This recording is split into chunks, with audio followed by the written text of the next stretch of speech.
Uma tentação especialmente comum para nós católicos é aquela da chamada assídia, aquela preguiça espiritual da qual muitos escritores espirituais falam.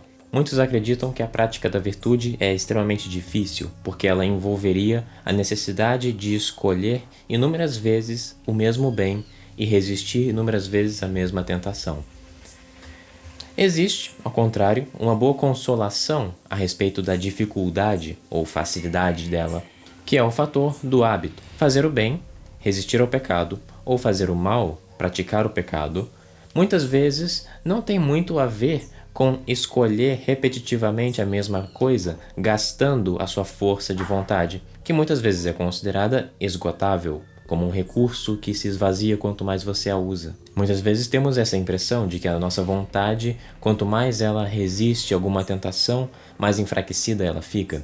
Mas isso parece que só acontece em certas ocasiões. No final das contas, tudo se divide em duas mentalidades, a mentalidade espiritual e a mentalidade carnal. Existe um modo em que um católico que pretende se salvar, pretende evitar as ocasiões de pecado, pretende evitar todo tipo de pecado mortal, ainda viverá segundo a carne. Isso significa que, embora ele não tenha desejo de ir para o inferno, ele ainda assim deseja obter para si todos os bens sensoriais lícitos possíveis, a quantidade máxima que lhe for permitida sem cometer pecado mortal. Em um vídeo passado eu já critiquei essa tendência que muitos de nós temos de que o pecado mortal é o que nós não podemos fazer e o pecado venial até pode ser tolerado, que não é o caso.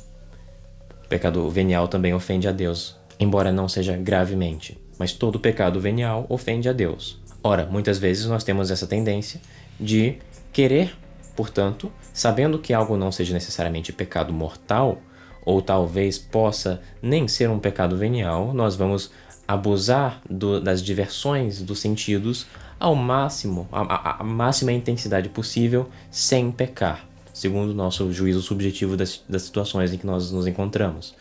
Por exemplo, eu posso saber que eu não tenho uma necessidade grave de ser produtivo no momento presente, mas eu sei que nunca é bom ficar no ócio absoluto sem nada para fazer, e eu não estou necessariamente cansado, eu não fiz nada para merecer o descanso, mas eu vou me dar o descanso, porque eu entendo que isso não seria um pecado mortal no momento. Essa mentalidade de obter para si todos os prazeres lícitos, desde que não seja um pecado, é uma que facilmente nos conduzirá ao pecado mortal e à condenação eterna. Muito facilmente, porque quanto mais nós vivemos na assídia, nós vamos relativizando o sentido de pecado e muitas vezes isso se torna um legalismo que nos impede a ver como o pecado verdadeiramente ofende a Deus. Seria como uma pessoa tentar calcular o quanto de bebida alcoólica que ela pode beber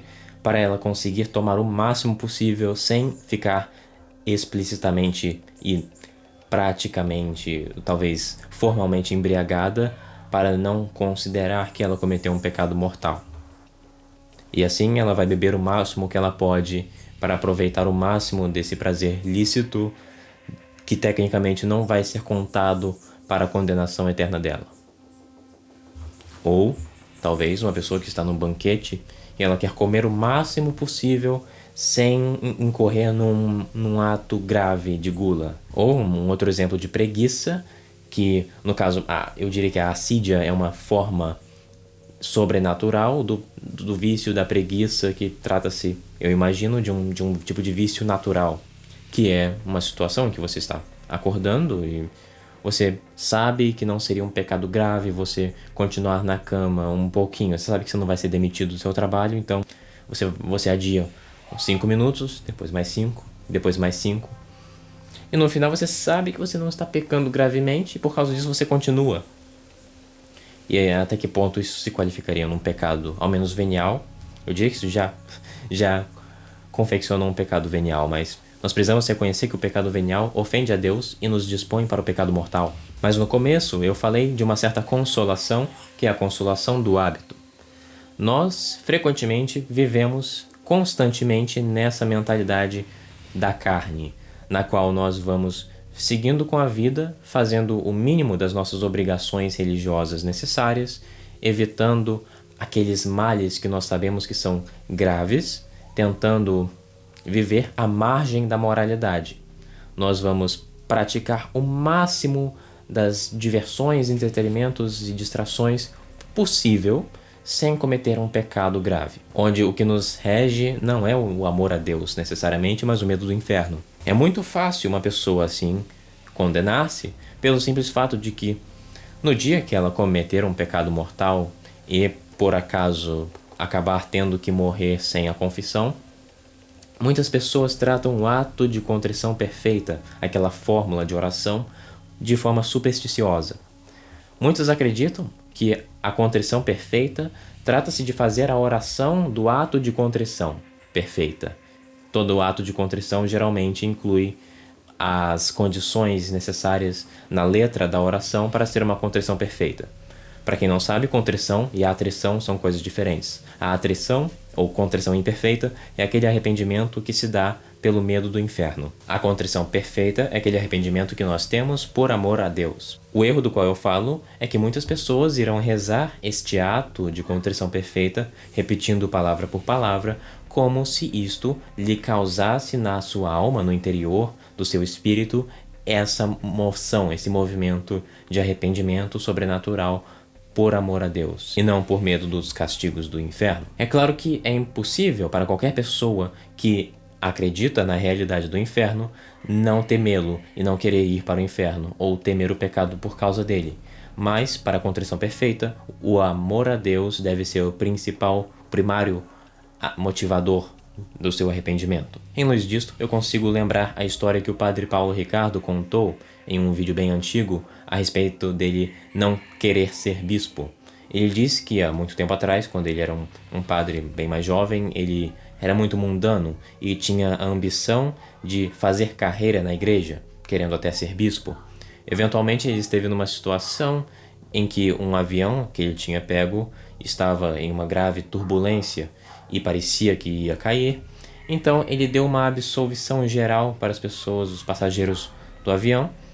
Porém, sabendo que ele não podia absolver a si mesmo, ele começou a refletir sobre a sua vida e sobre as suas más ambições e sobre o fato de que talvez ele não estava preparado para morrer, que talvez ele seria julgado e condenado caso morresse ali naquele momento. É uma experiência muito normal para muitas pessoas, ao verem o risco grave presente de sua própria morte, começarem a refletir sobre seu estado de alma, sobre talvez algum pecado que eles talvez tenham voluntariamente deixado esquecer para não pensar muito, para não ter que confessar. Nos chocaria muito chegar a essa realização, a essa conclusão, num momento de morte aparente, de que eu não amei a Deus o suficiente, cometi esse pecado, não sei se o meu arrependimento é suficiente para me salvar, eu estou indo para o inferno.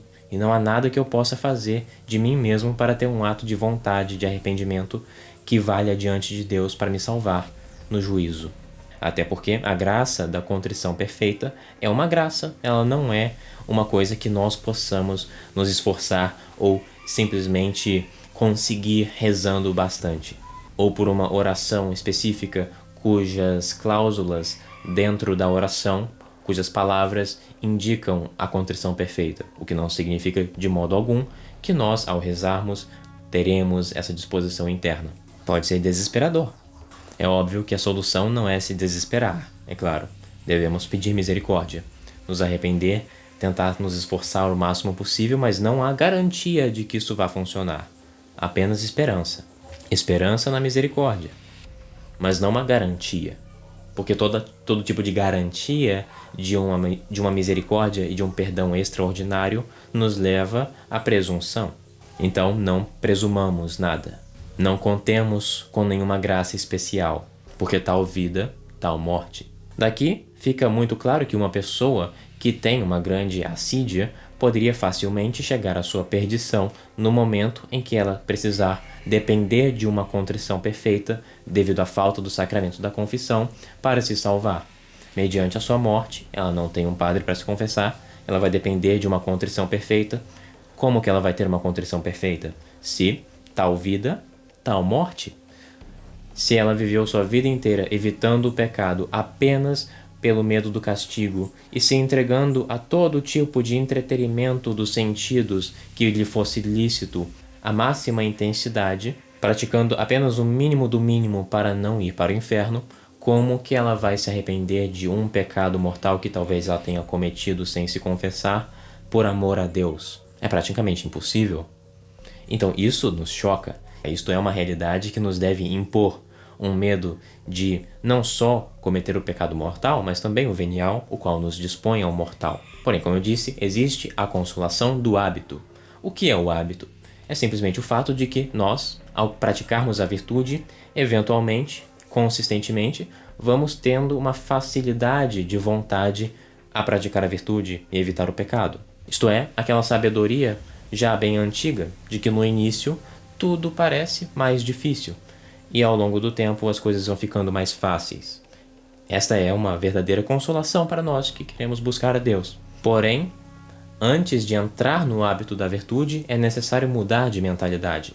Mudar dessa mentalidade de que eu posso todos os prazeres lícitos desde que não cometa pecado mortal e assim eu posso facilmente ser salvo, para nos convertermos e pensar que nós não fomos criados para o prazer, nós não fomos criados para simplesmente fazer o mínimo. Nós fomos, sim, criados para a eterna alegria, a eterna bem-aventurança no céu, que é ontologicamente diferente de qualquer prazer terreno. Nós não temos direito a nenhum prazer, tudo é dom de Deus. E todos os bens dos sentidos existem para servir a certos fins maiores. Deus não quis nos dar o prazer de comer um alimento apenas por ele mesmo. Nós temos a sensação de fome e o prazer de saciar a fome justamente para facilitar o nosso ato de nos alimentar. Se nós não tivéssemos fome, não sentíssemos a fome e não sentíssemos paladar, que é o prazer de comer alguma coisa, nós talvez teríamos mais dificuldade de fato comer ou de saber quando precisamos comer. Todos os prazeres são ordenados a fins, e todas as desordens surgem quando nós colocamos os meios e os buscamos como se fossem fins em si mesmos. Nós fomos, pela graça e pelo nosso batismo, constituídos para boas obras. E nós não podemos ter essa mentalidade de que eu estou descansando, exceto quando eu estou trabalhando. Pelo contrário, devemos guardar a mentalidade de estamos trabalhando quando nós não estamos descansando por necessidade. Nós não devemos viver para servir aos sentidos, os sentidos devem servir às obras. Então, finalmente, não tiremos de nossas mentes a consolação do hábito. Tudo fica fácil ao longo do tempo. Fiquem com Deus, salve Maria.